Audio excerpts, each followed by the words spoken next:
Hey guys, it's RodimusPrimal. I am back with another video, and today I'm going to go over all of the Transformers reveals that were shown over the weekend for Megacon in Orlando, as a new Haslab figure with Liokaiser was revealed, as well as the next two figures for Age of the Primes with Skybite and Heatwave. So of course I've got a lot to talk about, so sit back, relax, make sure you're subscribed to the channel, and let's transform and roll out.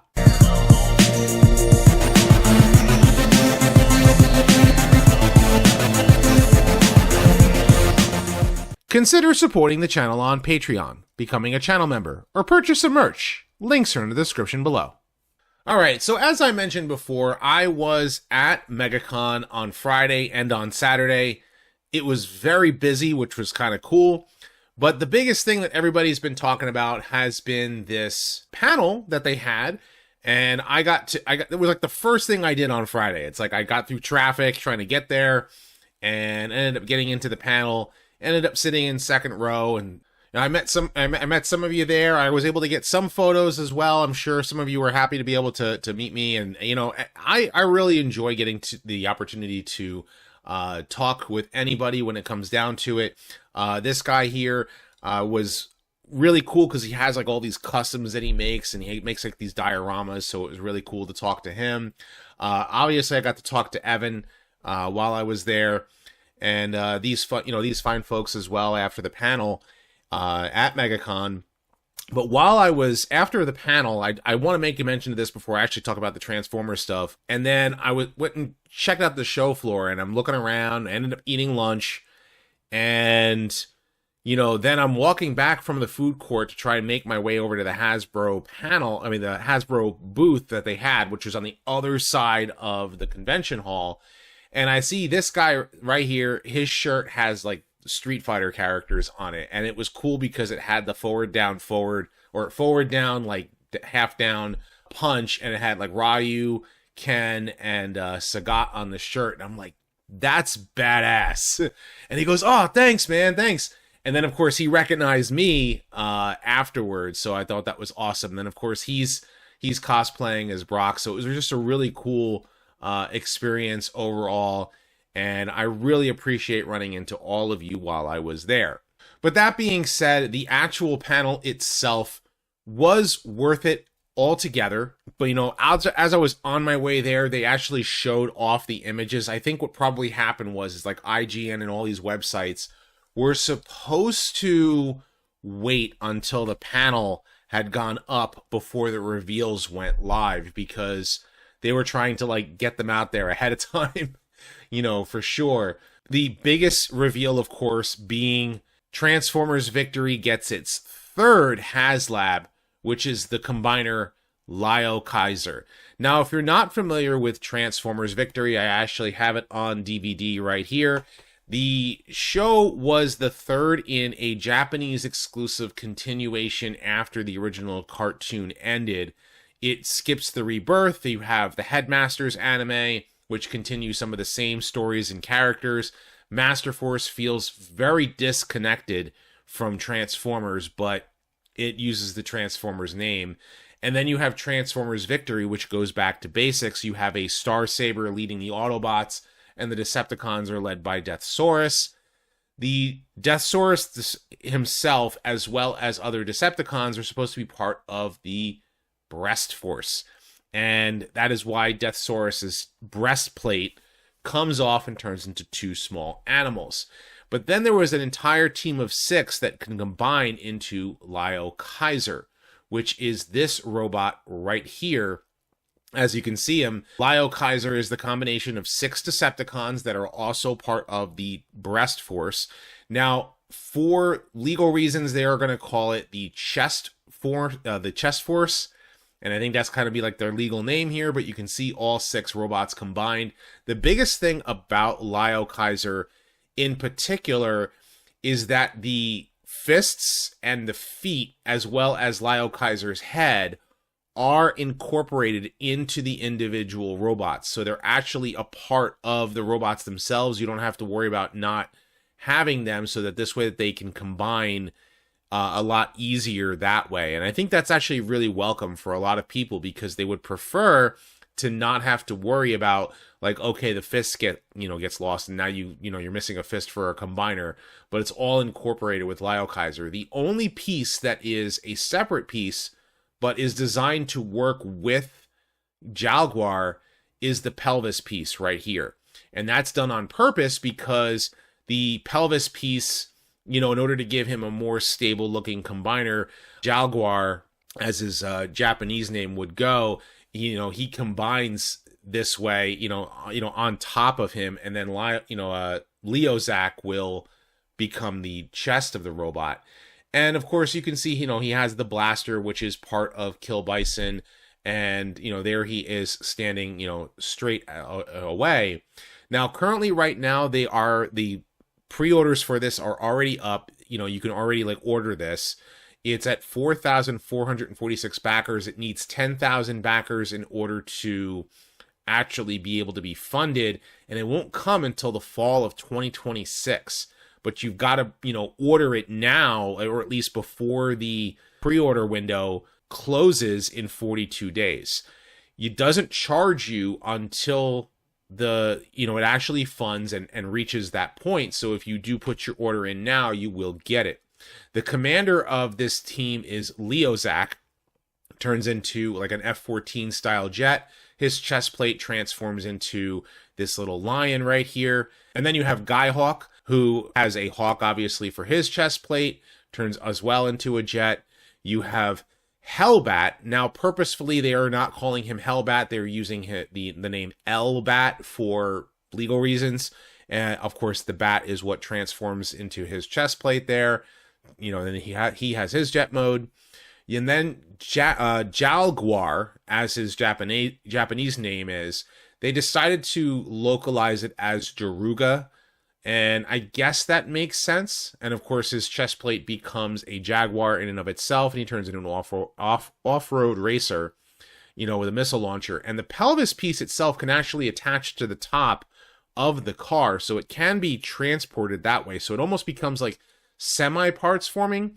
And they are trying to work from the initial prototype to make that pelvis piece be something else when it's not attached to either Jaruga or Liokaiser itself. Like, if you were trying to make like that be something else, they're trying to incorporate something else into it, and we'll see what they do. Then you have Kill Bison. Now, Kill Bison is the one that a lot of fans are looking at this tank mode and looking at the panels on the robot and like really ripping him apart.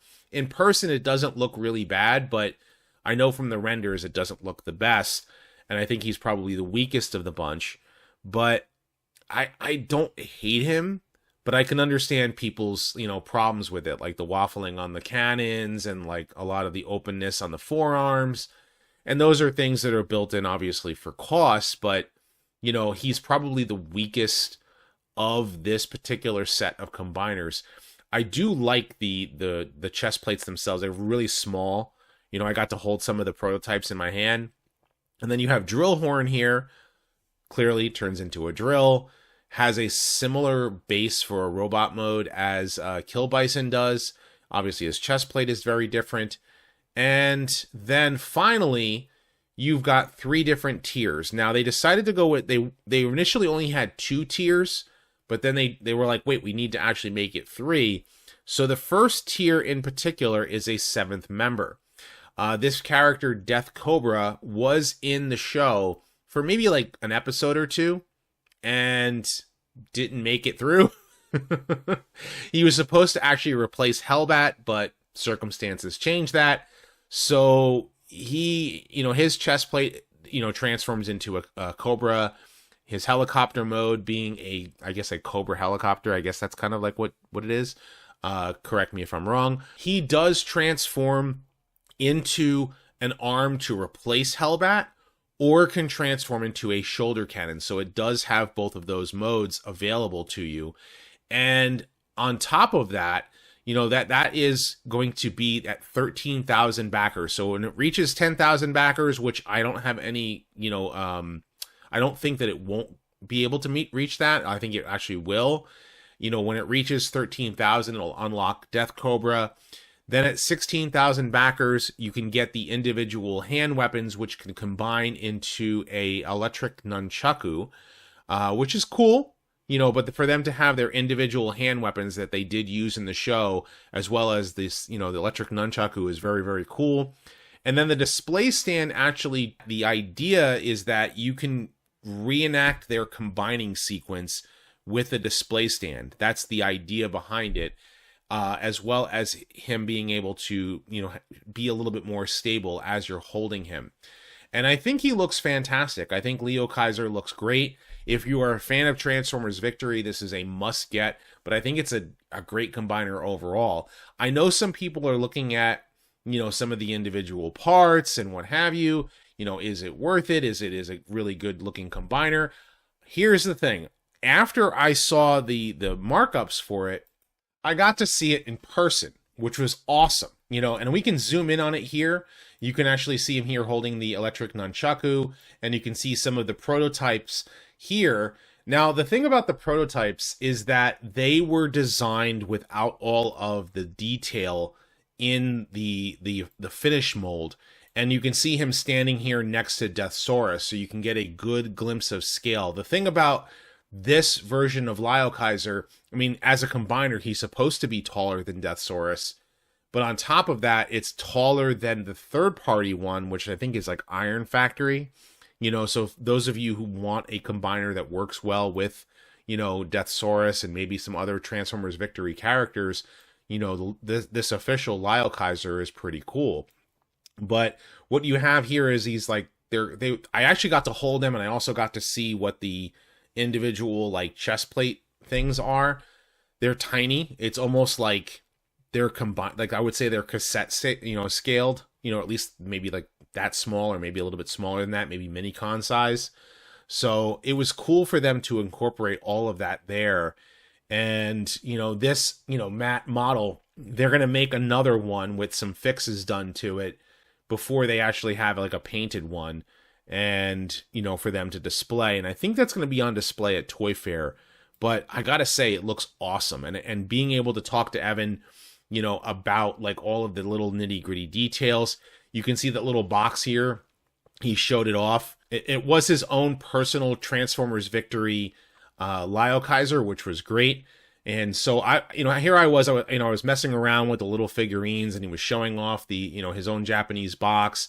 He also had the Combiner Wars Liokaiser next to him, so it was cool being able to see that in person. The other big reveals, of course, were the Transformers Timelines 2-packs.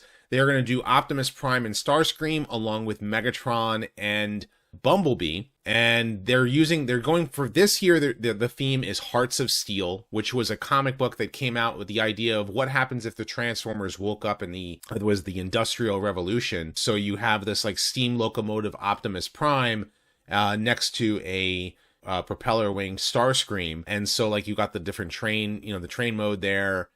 And I'll be honest with you, it doesn't really appeal to me, but I know a lot of fans are like, oh yeah, I definitely want to get that. You know, I could also see them customizing this particular Optimus Prime into another character, maybe a Transformers crossover with Thomas the Tank Engine. But again, it would be something that would be really cool for fans to be able to get their hands on it. So you got like the Steam Box thing here, which was really cool. And then on display, they had Megatron and Bumblebee. And Megatron himself transforms into a cannon, and while Bumblebee transforms into a locomotive just like Optimus Prime does. But you can get a good look here at his cannon mode, as well as Bumblebee, you know, a good close look up of him with his steam locomotive, engine, which was kind of neat. This is really good for anybody who is a fan of that whole comic book. You know, but what's cool about this whole like timelines thing that they're doing, they want to go with like the main characters, Bumblebee, Optimus, Starscream, and Megatron, and maybe some other characters. But what they want to do for, like, this is going to be like 2025's theme, and then 2026 is already picked, and they're going to do a fan vote for 2027. They're saying that they want to try and reach like versions of these characters that never got a toy before, or maybe need a new, version of the toys, maybe concept art, maybe something that's new or different.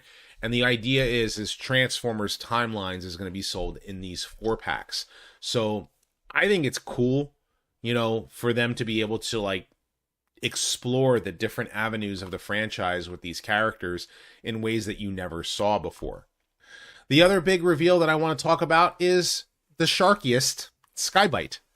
And this new version of him looks fantastic. I'm going by Mark's images here because I do have some in-hand images where I got to be able to hold it, where you can turn the head for his shark mode and his tail around and what have you, but his robot mode looks fantastic. The only thing that's different, I mean, obviously this is not a clear plastic, gem on his chest, is his missile launcher is not actually a missile launcher. It doesn't actually launch any missiles, but it can mount just like the original toy could. So you can use the fins as knives. But there is the shark mode. You can see how the head can open up and turn in different ways. You can get the tail moved in different positions for him to be able to attack. The mouth opens up because the blaster actually goes into the shark mouth, which is awesome. And when you compare him to this version of Skybite, man, this new version just blows it out of the water because it's much more accurate, not only to the cartoon, but the original toy. Makes me wonder if they're not just going to make it Skybite, but if they'll do Cyber Shark as well. And, this new shark mode just looks fantastic. Now, this figure in particular, I was impressed with. I didn't like the use of the mold for breakdown. I thought the mold worked really well for Bulkhead. I know not everybody agrees with me there, but I think that it works well as too for Heatwave. It works a lot better for Heatwave than I initially thought, because when I first saw the images, I was like, maybe if I see it in person, maybe I might have a different opinion on it. Of course, they're using some blast effects here for the flames, and the fire engine mode I think works too. The one thing I know that a lot of people are complaining about is the fact that the original toy, the fists for Heatwave, were the headlights of his truck mode. But with this, they're making it more of a stable toy. And so when he is in robot mode, there he is with a Minicon, and as well with Chase here, you notice it's his regular fist while the chest plate is there just as it is. Together next to Chase, I think he looks great, and seeing it in person, one thing I'll take note of is that in the display case, Emily is the one who initially set up like Heatwave, and it wasn't transformed properly. And Evan looks around and looks at it and goes, that's not transformed correctly. He goes over and he fixes it and he puts it back in place. It's really great that she's trying to learn a lot more about these characters, but it's good to make sure that you have people who know what they're talking about just as well, so that she can learn as much as he can as well. I mean, he knew exactly how the robot was supposed to look. So I want to go over with you all of the stuff that, was in the panel overall. Skybite can look up or down in shark mode. His tail can move in all 4 directions. The timelines will usually be Optimus, Megatron, and Starscream and B, but they want to do more characters like other Seekers. 2026's Timelines line is decided. They want a 2027's fan vote. They are going to be releasing Perceptor again, and Perceptor is going to be with Ramhorn and with Ratbat in a 3-pack. Perceptor is going to be a retool. They're going to be changing his mold around a little bit. Hopefully they fix maybe his thighs. Maybe they might be changing things like his wrists. I don't know what else they're changing. Ratbat will have his boosters, and Ramhorn is going to be a new mold. The other Space Bridge that they showed off here will be revealed at Toy Fair, so we'll actually get to see images of them overall. The Devastation 2-pack that they're doing is a Run Amok and Dirge recolor. So you're getting the ground, I think it's the Ground Trooper and one of the Air Seekers that they used in Transformers Devastation, so you'll get to see what those look like. They're going to be doing a Hound retool into Iron Fist, and he's going to be called Fist Iron for legal reasons. Sandstorm, they're going to be redoing Sandstorm and Slugslinger. Sandstorm will have his G1 cartoon face instead of just his like toy face that they use. From the Q&A that some people were asking, Polar Claw comes up a lot, and they're having a hard time being able to put him in, in somewhere, especially since he wasn't in the cartoon in any way, but they want to release that character. Devastation 2-pack will be from Run Amok and Dirge. Carnivac will be from Weird Wolf. They've fixed the issue of the breakage, I guess, with the door panel on him, but he will not be coming with his shell. He'll be replaced with the Headmaster gimmick. Timelines B will not have the Centaurian head. When designing, they start with the concept art for both modes, then blocks, which is what you saw when I showed you those gray models, those block models. That's actually what they use.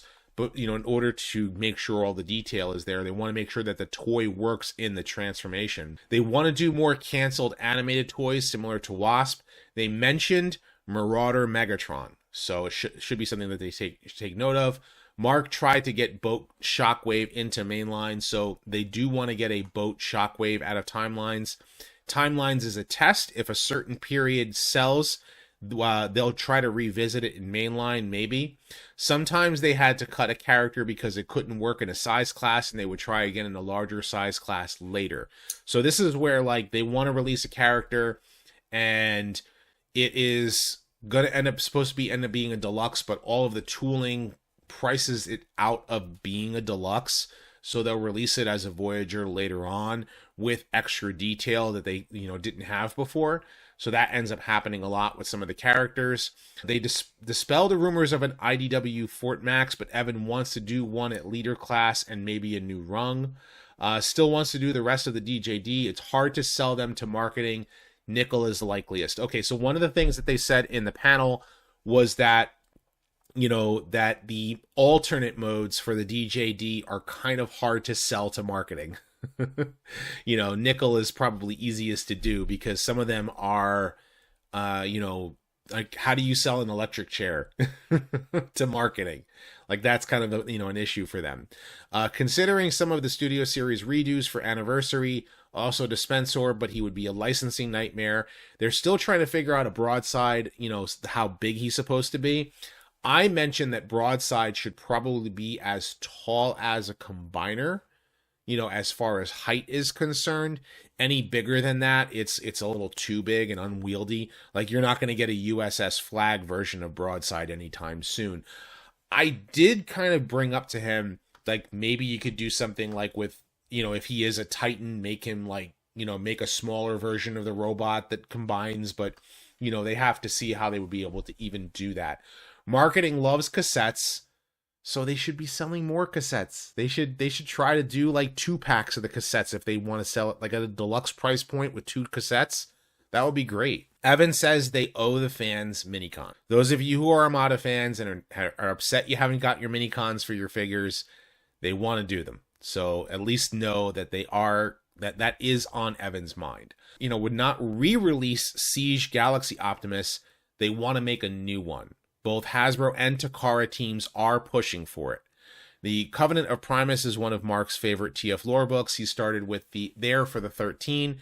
Their vehicle modes are, a reference. And with that being said, I did get to see a lot of the figures in person. And when I did, I was actually impressed with a lot of them.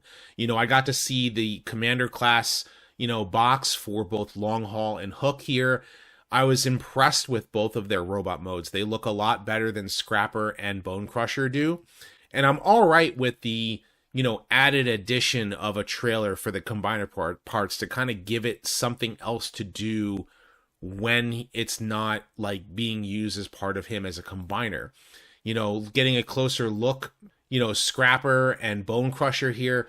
Here's the thing. When I took a look at the two of them, Scrapper looks great. I don't have a problem necessarily completely with his fists. I do wish that they were rotating. Bone Crusher is the one when I look at his robot mode, my only issue is the stubby arms. I wish that he had fold-out fists. So if that is something that, third party or like, DK Upgrades or something like that wants to do something for Bone Crusher, that would be something I would definitely get for him. In particular, but that's really like my only issue with him toy-wise. I know some people don't necessarily like the fact that the colors on him are not like he's that solid green, but that is true to the original toy. And again, seeing them in person, I'm perfectly fine with them. I understand the stubbiness of it. But when I saw like Devastator as a whole, which you can see here, you know, behind them, he looks awesome. He looks fantastic. And when you stand him next to like Liokaiser, I think he's a little bit taller than Liokaiser is. He's, I think, because he's a little bit taller than Menasor as well. So like, you know, he's not little. I also got to look at the Optimus Prime here. There were a lot of people around the booth, so it was hard for me to get close enough to that Optimus Prime. But seeing it in person, I was like, it's good for a little deluxe that you can kind of give as a gift. You know, I said this before. This is the perfect Optimus Prime to give someone that wants a simple, easy to transform G1 Prime that you can give to someone that's a brand new Transformers fan, like a younger fan. You know, they had a good look here at Spinister and Topspin, you know, along with the 2 Target Masters there. You know, they had Sentinel Prime on display, which, you know, it's cool that he kind of like can do that like super robot mode. And, you know, then you have Ironhide. There was the Shockwave there. This was awesome seeing Trypticon in person. When I saw this Trypticon, I was like, yes, I need it. I want it. I was like, oh man, like I missed out on the first release of Trypticon, and I know that like people were saying like, oh, he was at Ollie's and I was able to get him cheap. Well, he wasn't at my local Ollie's, and I like this color scheme better. And I saw this in person, and in person the purple doesn't look bad. You know, in the renders and earlier photos that we saw, it was really too bright, but seeing it in person, it doesn't look bad at all. It actually looks great, you know, with all those colors. And then again, this is where like they had like the full color, like, you know, matte cutouts of them with the, you know, earlier block models of the figures so that they can work out the details. Like that was the whole idea here, is that they're trying to work out all of the details of the figures. And another look here at Liokaiser next to the Combiner Wars figure. You can see he stands a lot taller. It's something else to take note of. This was the mistransformed Heatwave. I have to take note of that. This is that, you know, the darker blue G2 Grimlock along with Storybook Wheelie, which is great. And then I got a nicer look at, you know, Superion. In person, Superion looks awesome. The only issues that I have with Superion when seeing it in person, like I think Silverbolt looks awesome. I don't care for this like added piece, and I don't like the way that these shins look. I just don't, right? I know some people have a problem with the face. I really don't have a problem with the face. I think the face is fine. It kind of gives off the impression that it's like a pilot's mask over his face. That's what it kind of gives off the impression. There is, you know, Red Alert as well as the aerial bots. The only thing I need for the aerial, like for Slingshot, is the Rolls-Royce chest from Aerial Assault, which would be so cool. And a good look at the Titan class Star Optimus Prime. You know, I was trying to get a good glimpse of the images for him so you can see all of that in his glory. Got some images of the booth itself while I was at Megacon, and I want to make mention also of the Solus Prime. So as I was looking at Solus Prime, I was talking to Evan, and I said to him, I said, you know who would work really well as a recolor for Solus Prime? And he's like, who? I said, Beta, from the episode Forever is a Long Time Coming. You know, he was like, she was, you know, alongside, you know, Alpha Trion in that episode, and he looked her up and he went, that might actually work. So if down the line they actually decide to retool or recolor, you know, Solus Prime into Beta, just know that it was my suggestion where that came from. There you can see the corrected chest of Heatwave, and it was after he took a look and he fixed it. So then of course he was showing off some more of that stuff as well. And, you know, I got some good images here, you know, as I was at the booth, trying to get as close as I possibly could, because the crowd was just really loving the fact that they can get in and take a look at the figures overall. I think the green really pops for them here, whereas I think the earlier green didn't look so nice. And again, Devastator looks fantastic. Obviously, they're re-releasing Jazz, and then you have Q there. So yeah, I think this is a better image of that Optimus Prime in person. So I was trying to do my best, my due diligence, to try and get good quality images of all of them as I was, walking around the booth. And yeah, I could totally see Solus Prime, retooled into beta. There's a good look at Prima Prime. And I think that, this whole presentation was fantastic. There's another look at Skybite. It's definitely on my want list. There's another look. They took out the Devastator and put it next to like the matte thing here for Liokaiser. So you can see that Devastator does stand a little bit taller than Liokaiser. So, which again, when he stands next to Deathsaurus, that's where you're going to notice the differences in height, for them. And I think that makes it well worth it overall. That being said, I did get to ask Evan a few more questions. Here are some things, some tidbits, some like little short things that I was able to ask him, questions that he was able to answer. Clearly there were things that he couldn't answer. The Studio Series 86 Megatron, they have not yet gotten the finished model that they can show yet. But he says that the robot mode is going to look really nice next to Studio Series 86 Optimus. I said the biggest thing for me, I understand the alt mode has to change, but I hope their robot mode is great. And he says you're going to really like the way that it looks next to that figure.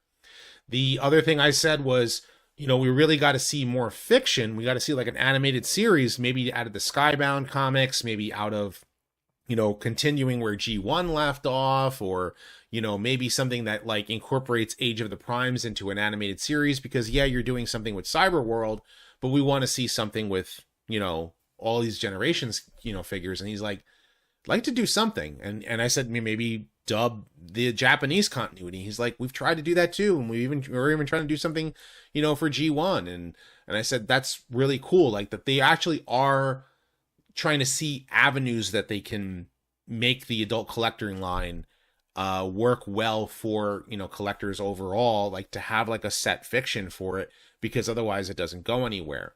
Another thing that they were making mention of, I said, like, I really want that Triptychon. We need a Metroplex to accompany it. And Evan's like, yes, totally agree. So Evan is on board. They're trying to work out where they can to see if they can get another Metroplex out. It was really cool about like all of the questions that were being asked by fans as well as myself and everybody was, you can tell that Evan is really enthusiastic about the brand. He really cares. He's listening.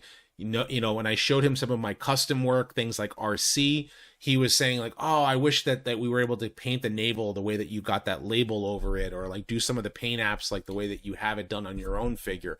Oh man, like I showed him the Lifeline figure that I have that I painted, her back. And he's like, how did you match the paint for that? I said, that was really hard to match the paint for that. And he's like, you did a really good job. It's so awesome. So it was cool to see him just as excited about the custom work. And because Hasbro obviously won't let the toy designers go to unofficial conventions unless it's something big like Megacon, like it's a fan expo thing, or a New York Comic Con or Toy Fair. He's well aware of like all the stuff that fans are doing, and he really, really cares about this property. I think both him and Mark are just as enthusiastic as they can be. Some of the characters that they are working on, like Cybertron Sideways, and the original toy designer for Cybertron Sideways, or as he's known in Japan, is Galaxy Force Noisemaze, is the same toy designer. So some of those things are going to be incorporated in the new one.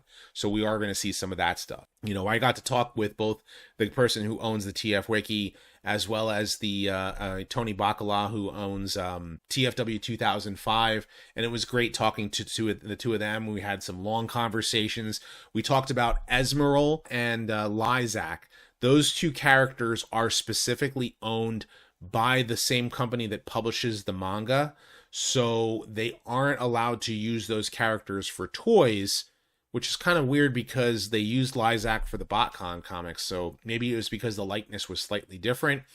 And it's the same thing with Circuit Breaker and Death's Head being owned by Marvel. And I also made mention of like, well, why don't you try seeing if you can get a circuit breaker, a Marvel circuit breaker, you know, for, you know, Marvel Legends, since you guys are making those Marvel Legends. That would be something cool for Transformers fans. And he's like, maybe we could see about something like that. So those are things that you can, you know, they're always trying to find out new avenues. So it's great when fans are able to give their input about it. Now, that being said, my biggest complaint about Liokaiser currently is the window. It is a year and a half away before this figure even can reach your home. And here they're only giving you 42 days for you to be able to even order it. And right now, the economy's got to change a little bit for everybody. I have no doubt in my mind that it's going to reach the amount of backers that it needs, but there are going to be some people who are going to feel like they're going to miss out because they're not going to be able to get the figure. And it's going to take how long is it going to take before it can actually arrive to us? And I think that's my biggest complaint. I wish it was actually like it came out sooner than it already is. But I wonder what you guys think about this Transformers news. Are you excited about Liokaiser or any of the stuff that was shown here at Megacon? Of course, leave your thoughts in the comment section down below. Be sure to thumbs up this video and subscribe. Check out my other videos as well. I have many more Transformers videos like this coming soon, including a brand new retrospective coming very, very soon, so you can stay tuned for all of that. And as always, guys, until next time, till all are one.